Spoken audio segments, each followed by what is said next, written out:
Someone pulls into a parking lot. They drive something old, slightly dented, paint fading at the edges.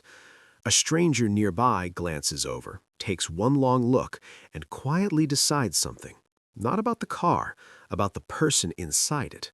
That decision happens in under 3 seconds. No conversation, no context, just metal, wheels, and a verdict.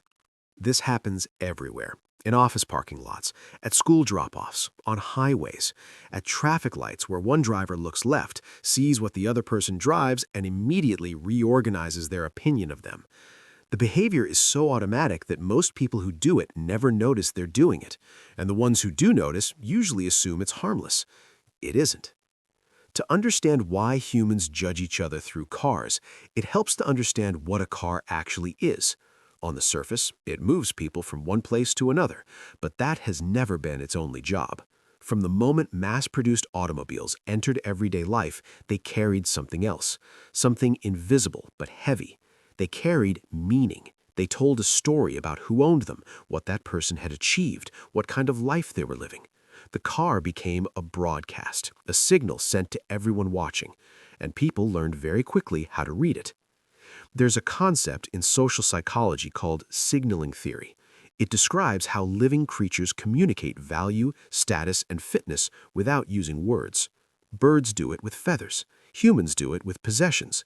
The car became one of the loudest signals in modern social life because it is large, visible from a distance, and nearly impossible to hide. A person can conceal their bank balance. They cannot easily conceal what they drive to work every morning. This visibility is important. It transforms the car from a private object into a public statement.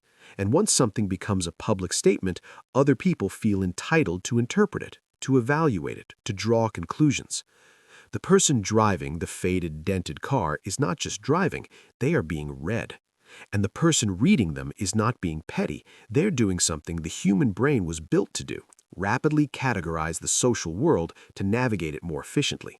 The judgment is fast because evolution rewarded fast social assessments, knowing quickly who had resources, who had power, who was worth forming alliances with.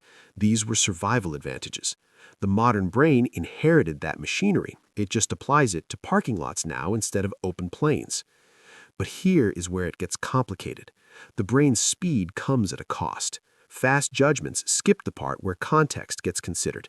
They skip the part where nuance lives. The person in the old car might be a surgeon who simply does not care about vehicles. They might be someone who just paid off their house.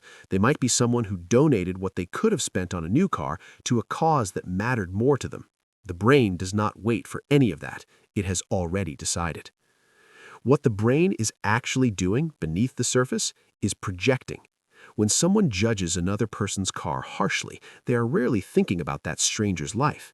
They're thinking about their own relationship with status, their own fears about how they are perceived, their own internal ledger of what success looks like and whether they measure up to it. Research in social comparison theory, developed by psychologist Leon Festinger in the 1950s, showed that humans have a fundamental drive to evaluate themselves by comparing against others. In the absence of objective measures, there is no test that tells someone whether they are successful enough, respected enough, worthy enough. People reach for visible social proxies. Cars are one of the most available proxies in everyday life. So the person who judges most harshly is often the person who feels most anxious about their own position. The judgment is not really about the car, it is about the judge. This is the part most people misunderstand.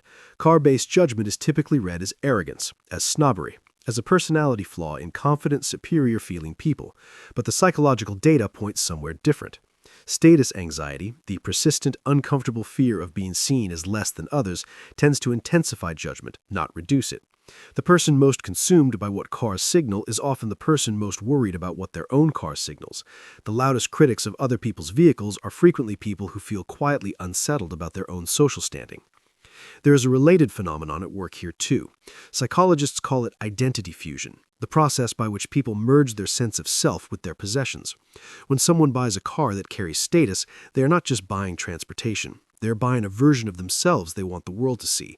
The car becomes part of their identity, which means that when someone else drives something they consider inferior, it is not just a neutral observation. It feels, at some deep and irrational level, like a threat to their own identity's value.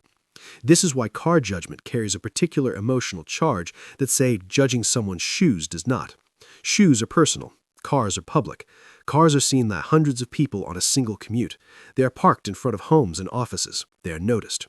And when identity is fused to something that is noticed, that thing becomes almost sacred, something to protect, something to rank. The advertising industry has understood this for decades. Car commercials rarely focus on engineering. They do not lead with fuel efficiency or safety ratings or the durability of the chassis. They sell arrival. They sell the feeling of being the person others watch as you pull up. They sell the fantasy of a parking lot moment. The door opens, the right person steps out, and something shifts in the air around them. This is deliberate. It is a mirror held up to the anxiety already present in the consumer.